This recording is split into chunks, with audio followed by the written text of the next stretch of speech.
Il y a une sirène qui a retenti il y a environ 5 minutes, qui a duré 1 minute 30 ici à Tel Aviv. Donc tous les journalistes et tout le monde présent ici au parc Ayerkon s'est mis au sol donc, pour se protéger. Et Tsahal, l'armée israélienne, vient juste de communiquer en expliquant avoir réussi à intercepter un missile sol-sol qui a été envoyé depuis le Yémen. Vous l'avez dit, nous sommes donc ici au parc Ayerkon où va être organisée la toute dernière commémoration ce soir pour cette journée chargée en émotions. C'est une cérémonie donc organisée par les familles de victimes qui se désolidarisent de la cérémonie organisée par le gouvernement. Elle va débuter d'ici 1h à 19h heure locale. Un moment important, ce sera à 19h10, la minute de silence pour le symbole 19-10, le 7-10 pour le 7 octobre.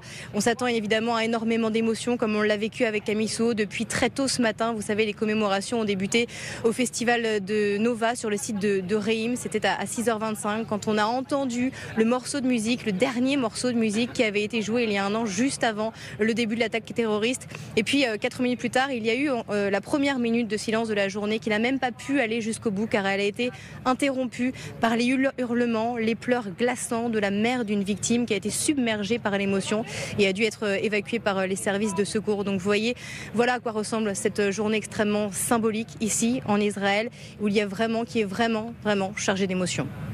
Merci beaucoup Solène Rioux et Camille Souhaut depuis Tel Aviv pour tous ces récits et ces témoignages extrêmement forts. Pour continuer à parler de cette actualité, on est avec Magali Barthès, bonjour, éditorialiste internationale LCI, Guillaume Roquette, bonjour, directeur de la rédaction du Figaro Magazine, le colonel Michel Goya, bonjour colonel, consultant militaire LCI et historien. D'abord peut-être un mot colonel sur ce missile tiré du Yémen qui, voilà, les sirènes d'alerte ont retenti dans le centre du pays. On le sait, les rebelles yéménites sont entrés depuis longtemps dans ce conflit, mais là, est-ce que c'est une des premières fois qu'Israël est visé ? Non, les Houthis visent Israël depuis le début, en réalité, de la guerre, depuis le 7 octobre.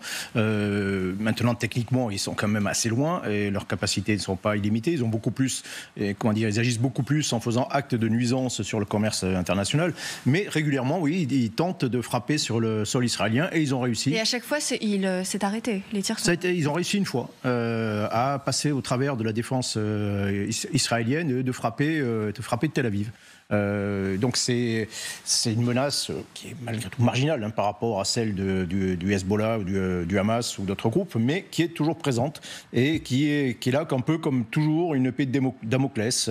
Même si ça passe pas, ça fait sonner les sirènes, ça introduit toujours du stress, ça introduit un état de tension permanente en Israël.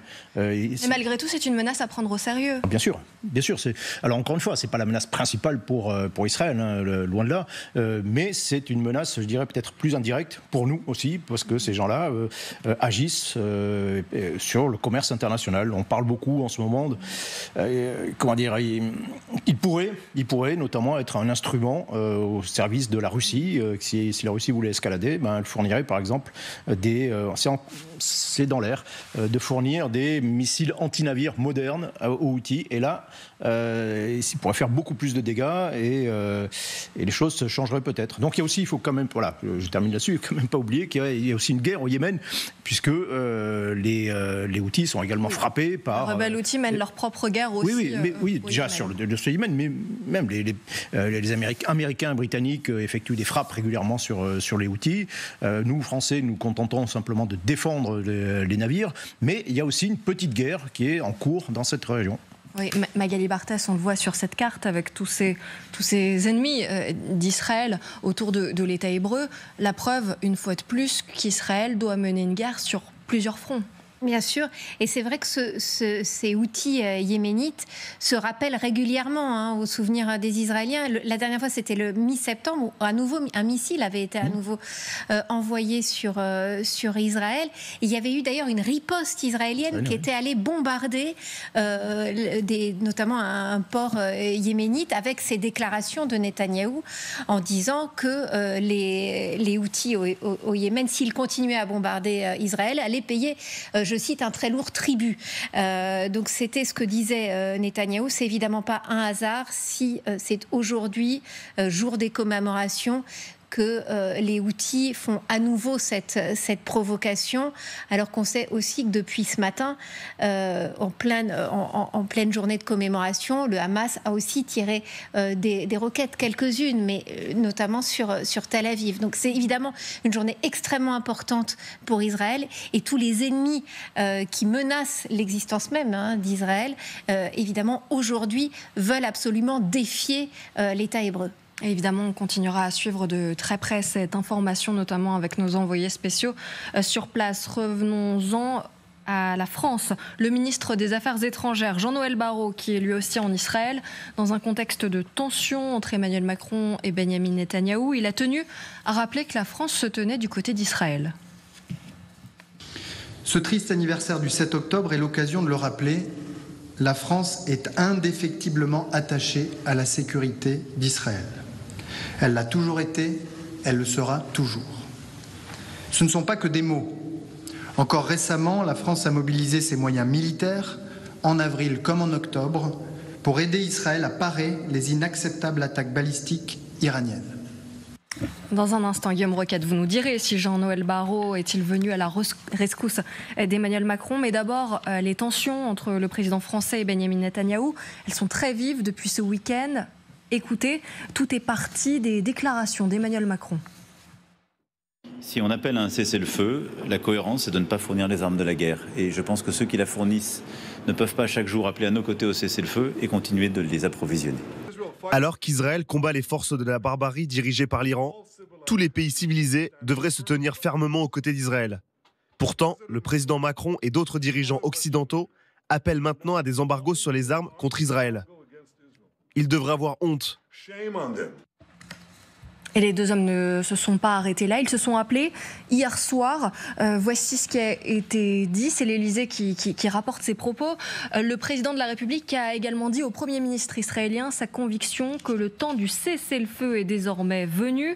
Les livraisons d'armes, la prolongation de la guerre à Gaza et son extension au Liban ne peuvent produire la sécurité par les Israéliens et par tous dans la région. Guillaume Roquette, c'est le dernier contact qu'Emmanuel Macron a eu avec Benyamin Netanyahou.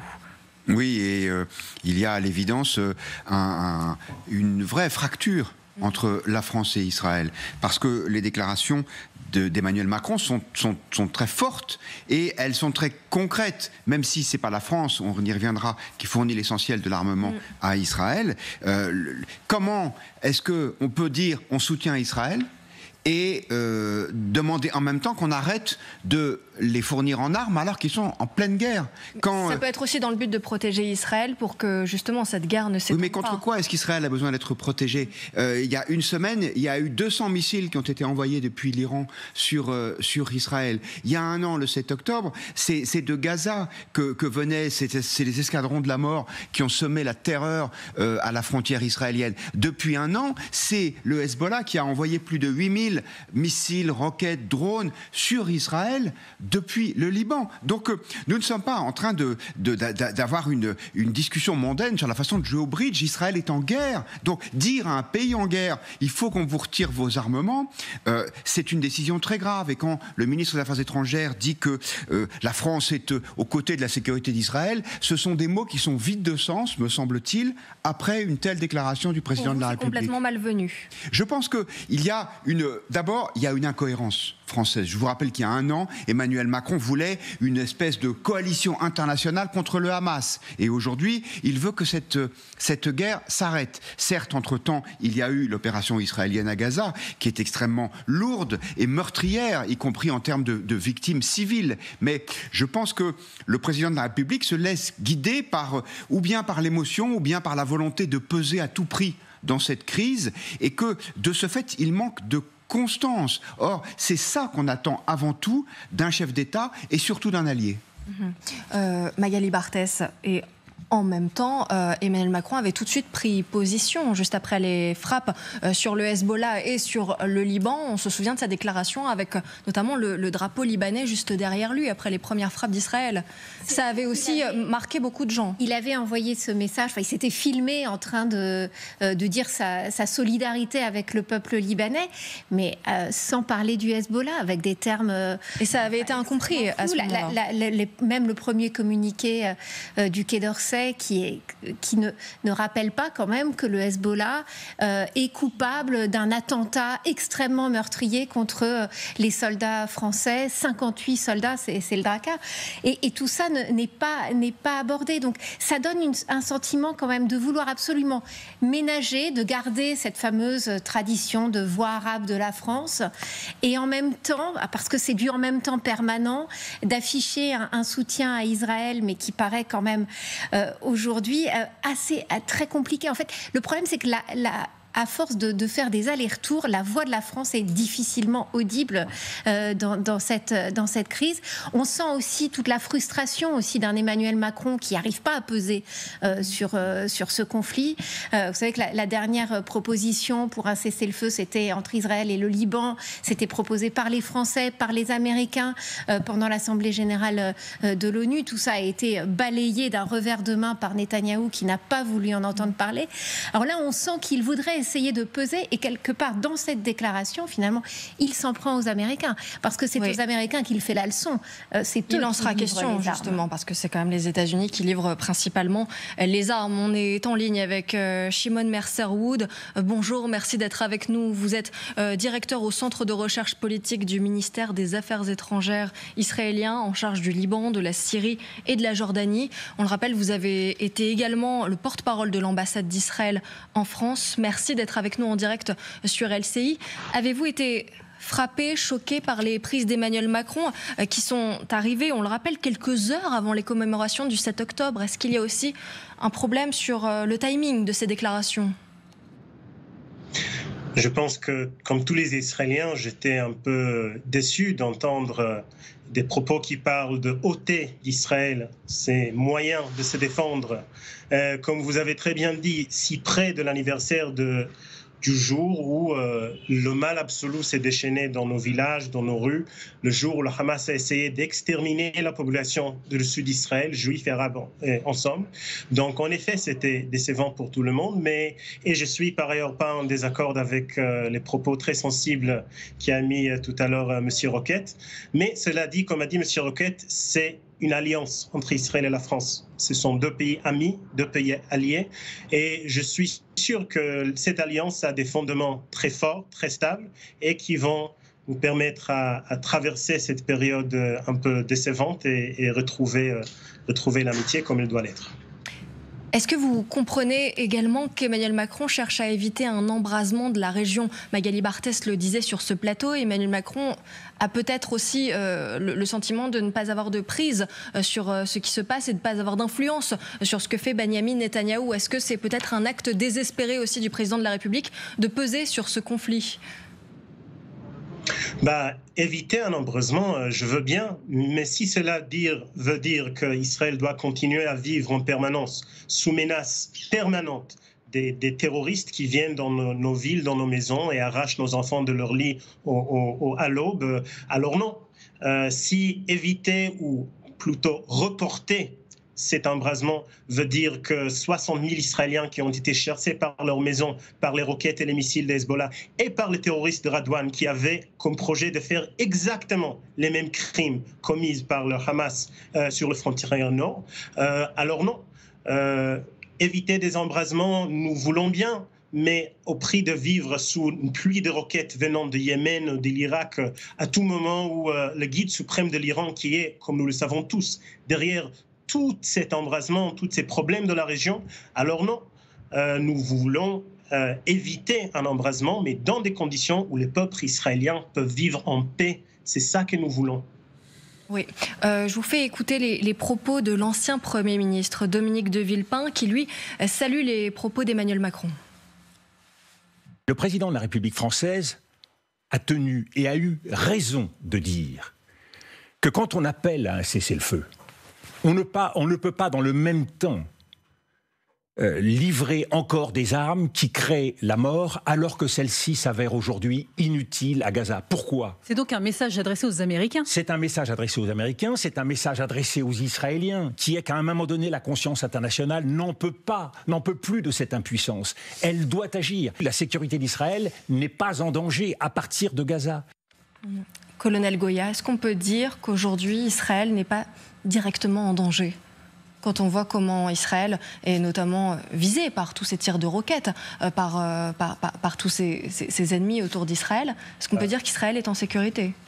Non, bien sûr, globalement non, mais Israël n'est plus en danger depuis Gaza, on va le dire comme ça. C'est-à-dire que les Israéliens considèrent qu'ils ont écrasé complètement l'armée du Hamas et la menace du Hamas et des autres groupes qui sont dans la région. C'est pas une roquette de temps en temps qui constitue véritablement une menace. Donc c'est une roquette de temps en temps, donc ça ne méritait pas ces affrontements qui sont montés en violence. Non, mais à Gaza, on est du point de vue israélien, du point de vue militaire israélien, on est dans une situation maintenant, une phase de contrôle. Oui. C'est-à-dire que les opérations sont terminées, les opérations majeures sont terminées, de nettoyage, et maintenant on contrôle la zone, donc on surveille, on verrouille, et on tape un peu sur tout ce qui bouge. Mais les combats ont considérablement diminué en intensité. Le dernier soldat israélien qui a été tué à Gaza remonte à plusieurs semaines.